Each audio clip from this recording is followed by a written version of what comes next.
Guys, welcome back to my channel. Last video में मैंने आपको कंसल्टिंग के बारे में बताया था। उससे पिछले वीडियो में अगर आपको ध्यान हो तो मैंने डिजिटल ट्रांसफॉर्मेशन के बारे में बताया था। तो इस चैनल पे हम कंसल्टिंग से रिलेटेड, टेक से रिलेटेड और भी करियर रिलेटेड बातें करते हैं। तो वीडियो का जो टॉपिक है वो चेंज मैनेजमेंट कंसल्टिंग के ऊपर है। तो पिछला वीडियो जो मैंने बनाया था वो बेसिक कंसल्टिंग का बताया था मैंने कि कंसल्टिंग क्या होता है, और उसके बहुत सारे अलग अलग आर्म्स बताए थे, अलग अलग कैटेगरीज बताई थी कि कंसल्टिंग प्रैक्टिसेस किस पर्टिकुलर एरियाज में फ्लॉरिश करते हैं या कौन कौन से उनके अलग अलग डिपार्टमेंट्स हैं। तो जैसा अगर आप कोई मार्केटिंग की बात करें, किसी पर्टिकुलर फील्ड की बात करें, तो उसके अलग अलग सेगमेंट होते हैं। जैसे मार्केटिंग में डिजिटल मार्केटिंग होता है, इंटीग्रेटेड मार्केटिंग होता है, और भी बहुत सारे तरीके के मार्केटिंग होते हैं। वैसे ही कंसल्टिंग के अंदर चेंज मैनेजमेंट कंसल्टिंग बहुत इंपॉर्टेंट टॉपिक होता है। अगर आप डेफिनेशन देखें चेंज मैनेजमेंट की तो आपको देखने को मिलेगा कि चेंज मैनेजमेंट में आप चेंजेस मैनेज करते हैं। किसी भी कंपनी में किसी भी तरीके का बदलाव या अगर कोई चेंज होता है तो उसको मैनेज करने के लिए जिस कंसल्टिंग की ज़रूरत पड़ती है उसे चेंज मैनेजमेंट बोला जाता है।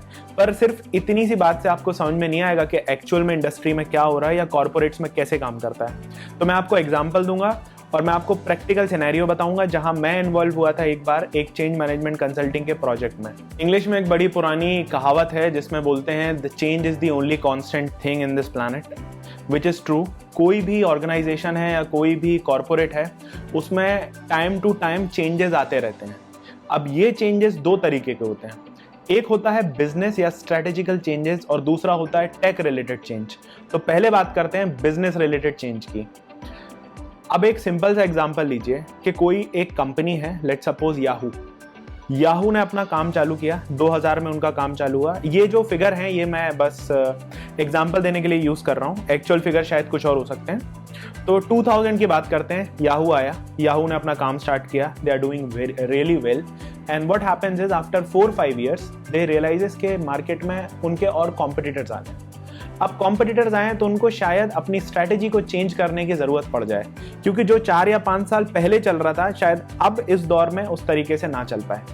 तो उन्होंने क्या किया, they will hire a consultant, let's suppose McKinsey. उन्होंने मैकेंजी को बुलाया, मैकेंजी एंड कंपनी के कंसल्टेंट्स आए, उन्होंने पूरा एनालिसिस किया और उन्होंने बोला कि हो सकता है कि हमें ज़रूरत पड़े कि आपके ऑर्गेनाइजेशन का स्ट्रक्चर चेंज करना पड़े ना। ऑर्गेनाइजेशन का स्ट्रक्चर मीन्स रीस्ट्रक्चरिंग। आपके जो CIOs हैं, CEOs हैं, इनको हमें इनका रोल दोबारा डिफाइन करना पड़े, बहुत सारे नए रोल्स इंक्लूड करने पड़े ऑर्गेनाइजेशन में। बहुत सारे जो रोल्स जो ऑब्सोलीट हो गए हैं, ऑब्सोलीट मतलब जो पुराने हो गए हैं या फिर जिनकी उतनी ज़रूरत नहीं है या जो अब उतना प्रोडक्टिव नहीं है, उनको हमें हटाना पड़े। तो इस प्रोसेस को बोलते हैं रीस्ट्रक्चरिंग। ये जो पूरी प्रोसेस है, ये प्रोसेस बेसिकली आपकी ऑर्गेनाइजेशन में एक चेंज लेके आ रहा है। जिस तरीके से आप अभी तक काम करते आते थे, अब उस तरीके से आप काम नहीं करेंगे, बल्कि एक अलग तरीके से आप काम करना चालू करेंगे। तो ये जो चेंज आ रहा है, this change has to be manage. तो आपको इन चेंजेस को बहुत तरीके से मैनेज करना पड़ता है और उसी को मैनेज करने के लिए चेंज मैनेजमेंट कंसल्टिंग की जरूरत पड़ती है। तो जो एग्जाम्पल अभी मैंने आपको बताया ये एक्चुअल में रियल एग्जाम्पल है। ये 2012 में हुआ था जब मेरिसा मेयर्स, जो कि याहू की CEO, जब उन्होंने नया नया ज्वाइन किया था, तो उन्होंने तब ज्वाइन किया था जब याहू की कंडीशन बहुत डाउन जा रही थी, याहू उतना अच्छा नहीं कर रहा था। उस समय उन्होंने मैकेंजी कंपनी को इन्वॉल्व किया था for this change.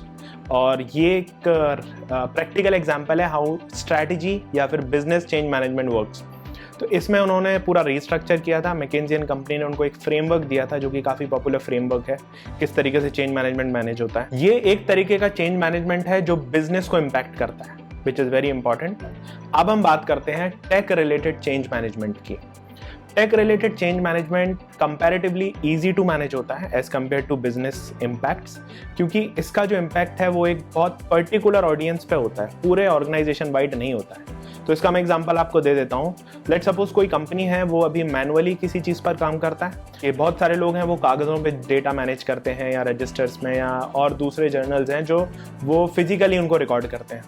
Now one example, फिर एक्सेल स्प्रेडशीट्स को इंट्रोड्यूस कर देना। अब ये एक छोटे लेवल पे मैं इसलिए समझा रहा हूँ because it will become easy for you to understand.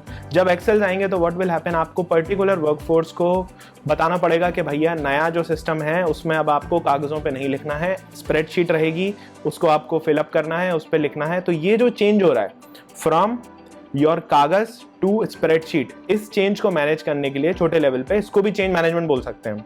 बड़े बड़े ऑर्गेनाइजेशन में कैसे होता है मैं आपको बताता हूँ। रिसेंटली मेरा एक एक्सपीरियंस था, मैं एक प्रोजेक्ट में काम कर रहा था और वहाँ पर हम एक नई टेक्नोलॉजी लेके आए थे।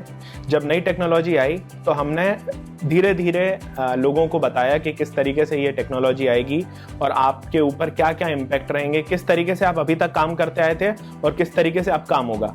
तो ये एक पूरी प्रोसेस थी जो हमने मैनेज की। इसको मैनेज करने के लिए हमने पूरे जो उनके यूज़र्स थे या जो उनके यहाँ पे लोग काम करते थे उनको हमने ट्रेन किया, उनको हमने एप्लीकेशंस के डेमो दिए, बताया कि एप्लीकेशंस कैसे काम करती है या फिर ये नया सिस्टम क्या होगा और इसके पॉजिटिव और नेगेटिव इम्पैक्ट्स क्या होंगे। पॉजिटिव इम्पैक्ट मतलब अगर आप किसी काम को पहले 10 मिनट में करते थे, अब शायद आप 1 मिनट में करेंगे, तो ये सारी चीज़ें हमने उनको बताई। नेगेटिव में हमने बताया कि शायद आप जिस तरीके से कर रहे थे अब आपको ज़्यादा ट्रेनिंग या आपको ज़्यादा टेक्नो सेवी होना पड़ेगा, आपको कंप्यूटर से ज़्यादा अच्छे से इंटरेक्ट करना आना चाहिए, तो आपको कुछ ट्रेनिंग्स में जाना पड़ेगा। In a way it's a positive but still I consider it negative because it takes some time to get familiarize. तो अभी मैंने आपको बताया कि चेंज मैनेजमेंट कंसल्टिंग क्या होता है, किस तरीके से होता है टेक इंडस्ट्री में प्लस बिजनेस इंडस्ट्री में।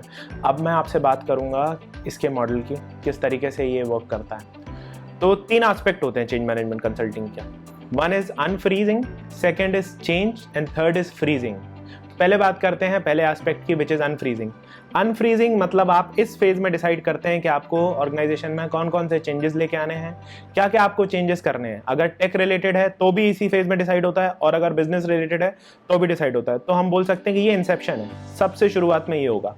जब कोई कंसल्टिंग फर्म आती है तो वो सीईओ या सीटीओ उस सी सूट लेवल के एम्प्लॉयज से बात करती है और वो आपस में स्ट्रैटेजी बनाते हैं, वो प्लानिंग करते हैं क्या क्या चेंजेस लेके आने हैं। इस फेज को बोलते हैं अनफ्रीजिंग। इसके बाद में जो सेकंड फेज आता है वो आता है चेंज। चेंज ये वो फेज है जब आपने जो भी डिसाइड किया था अनफ्रीजिंग वाले फेज में, यहाँ पर आप डिसाइड करते हो कि वो चेंज कैसे करना है और एक्चुअल इम्प्लीमेंटेशन ऑफ चेंज यहाँ स्टार्ट होता है सेकेंड फेज में। तो second phase is very important क्योंकि यहाँ पर आप सही तरीके से देख रहे हो कि क्या क्या चेंजेस लाने और आप उनको इम्प्लीमेंट करना चालू कर देते हो। अब आपके ग्राउंड लेवल के एम्प्लॉयज भी इसमें ज्वाइन हो चुके हैं इस पूरी जर्नी में, तो सारे लोग मिलके काम कर रहे हैं। आपके जो सी सूट वाले लोग हैं, जो सीईओज हैं, सीटीओज हैं, वो पुश कर रहे हैं, मोटिवेट कर रहे हैं that we have to adapt these changes और consultant side by side implementation चालू करके रखें। अब हम फाइनल बात करते हैं फ्रीजिंग की। जैसे ही चेंज खत्म होता है उसके बाद में आप देखते हैं यू स्टार्ट एनालाइजिंग कि क्या क्या चेंजेस हुए हैं, कितने तरीके के चेंजेस हुए हैं और परसेंटेज ऑफ सक्सेस क्या है। बेसिकली आप मैट्रिक्स चेक करने लगते हैं कि यार सब कुछ सही हुआ कि नहीं हुआ, जो मैंने सोचा था वहां तक हम पहुंचे, हाउ वाज आवर जर्नी। और यहाँ पर जो भी चेंज हुआ अब आप उसको फ्रीज करना चालू करते हैं। फ्रीज मतलब now you are in that phase जहाँ पे सब कुछ स्मूथली चालू हो गया है और सब कुछ अच्छे से चलने लगा है। इस तरीके से आप, ये बहुत बेसिक है, इस तरीके से आप कोई भी चेंज मैनेजमेंट मैनेज कर सकते हैं, कोई भी चेंज मैनेजमेंट का एंगेजमेंट मैनेज कर सकते हैं। तो ये एक बेसिक आइडिया था चेंज मैनेजमेंट कंसल्टिंग का। अगले कुछ वीडियोस में मैं सोच रहा हूँ मैं बताऊंगा कि इसमें करियर कैसे बनाते हैं, कौन से रिक्वायर्ड स्किल्स हैं या कौन सी कंपनीज हैं जो इस पर्टिकुलर एरिया में डील करती हैं और आप करियर कैसे बना सकते हैं, वेदर यू नीड MBA और you can do it through your engineering and much more. So thanks for watching this video.